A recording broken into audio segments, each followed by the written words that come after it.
আমার পুরনো festival chocolate bar এবং তোমরা জানো এটা হার্সিস বারের থেকে বেশি ভালো খেতে। এখন আমি জানি তোমরা কি ভাবছো, জিমি কেন তুমি তোমার পুরনো ফেস্টিভ্যাল বারকে আগুনে পুড়িয়ে দিচ্ছ? যাই হোক, এটা 1 বছর আগে শুরু হয়েছিল। আমি একটা ফেস্টিভ্যাল বিজনেস মিটিং এ ছিলাম আর আমি ভাবলাম হার্সিজের থেকে ভালো টেস্ট হওয়া এমন কিছু গুরুত্বপূর্ণ ব্যাপার নয়। আচ্ছা, হার্সিজের থেকে সবকিছু টেস্টে কি ভালো? না মানে সত্যি, হার্সিস বারের থেকে এই পৃথিবীতে ভালো টেস্ট কি আর কিছুরই নেই? হ্যাঁ আছে হয়তো। হ্যাঁ মানে এটা আমাকে কেউ আপনারা একবারও বললেন না? যদি সবকিছুই হার্সিজের থেকে ভালো টেস্ট হয় তাহলে আমাদের স্পেশালিটি কোথায়? হ্যাঁ জানি, উত্তর হলো কিছুই নয়। আর সত্যি কথা বলতে আমি আর আমার পুরো কোম্পানি এই কঠিন সত্যটা মানতে একেবারেই প্রস্তুত ছিলাম না। তাই আমি ভালো কিছুর সন্ধানে বেরিয়ে পড়লাম। আমরা কি করলে স্পেশাল হতে পারবো?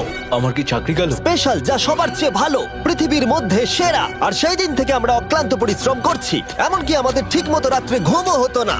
আমি অনেক দেশে ভ্রমণও করেছি, প্রত্যেক চকলেট ফ্যাক্টরিতে গেছি, প্রচুর ফর্মুলা ট্রাই করেছি যেগুলো আমাদের এই পর্যায়ে নিয়ে এসেছে মানব প্রজাতির দ্বারা তৈরি আজ পর্যন্ত সবথেকে ভালো টেস্টের চকলেট, যাকে আমরা চিনি আমাদের ব্র্যান্ড নিউ ফেস্টিভ্যাল বার হিসেবে। এর টেস্ট পৃথিবীর মধ্যে সবথেকে ভালো। দারুণ বয়। আমরা কি করে জানলাম যেটা পৃথিবীর সবথেকে টেস্টি চকলেট? ওইটা কেন বললো? তোমার চাকরি গেল, বেরিয়ে যাও। আমি এটাই বলতে চাইছিলাম যে আমরা একটা অন্ধ স্বাদ পরীক্ষা করি। 1 মিনিট দাঁড়াও, আমাদের একটা অন্ধ স্বাদ পরীক্ষা করে দেখা উচিত। তুমি ঠিক বলেছো, তোমাকে আবার নিযুক্ত করলাম। তাই আমি একটা র্যান্ডম ওয়্যারহাউস সেটআপ করলাম যেখানে আমি অনেক স্ট্রেঞ্জারদের ডাকলাম আমাদের নতুন চকলেটের অন্ধ স্বাদ পরীক্ষা করবার জন্য। এই 4টে চকলেটের পিছে কোনো ব্র্যান্ডিং করা নেই, তাই এগুলোকে সহজে কেউ চিনতে পারবে না। ওরা শুধু স্বাদের উপর ভিত্তি করেই ভোট করতে পারবে। এবার দেখা যাক আমাদের নতুন চকলেট ফর্মুলা বাকি 3টে টপ ইউরোপিয়ান চকলেটকে হারাতে পারে কিনা।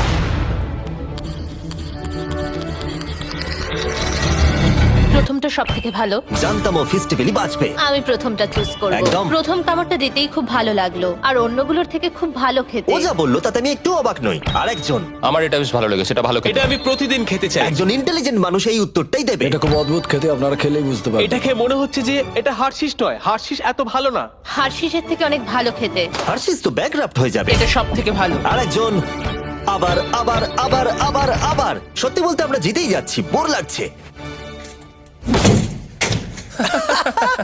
আমাদের নতুন বারের 7টা ফ্লেভার আছে, milk chocolate, thank you. Milk crunch, হ্যাঁ দাও। Almond, peanut butter.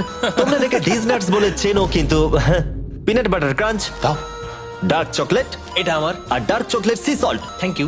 নতুন চকলেট বারগুলো দেশের সমস্ত ওয়ালমার্টে পাওয়া যাচ্ছে। একবার কিনে খেয়ে দেখো, সত্যি এটা বানাতে অনেক পরিশ্রমের প্রয়োজন। তাই যদি তোমরা এটাকে কিনে খাও, সত্যি বলছি আমার খুবই ভালো লাগবে। আর 17 ফেব্রুয়ারি থেকে আগামী 30টা দিন আমরা দেব $10,000 একজন লাকি কাস্টমারকে যে নতুন ফেস্টিভ্যাল বারের পিছনে থাকা কিউআর কোডটা স্ক্যান করবে। তাই যাও নতুন ফেস্টিভ্যাল বার কিনে 10,000 জেতার সুযোগ পাও। কেমন লাগলো জানার অপেক্ষায় রইলাম। যাও নতুন ফেস্টিভ্যাল বার ট্রাই করো, তুমি জিতে নিতে পারো $10,000।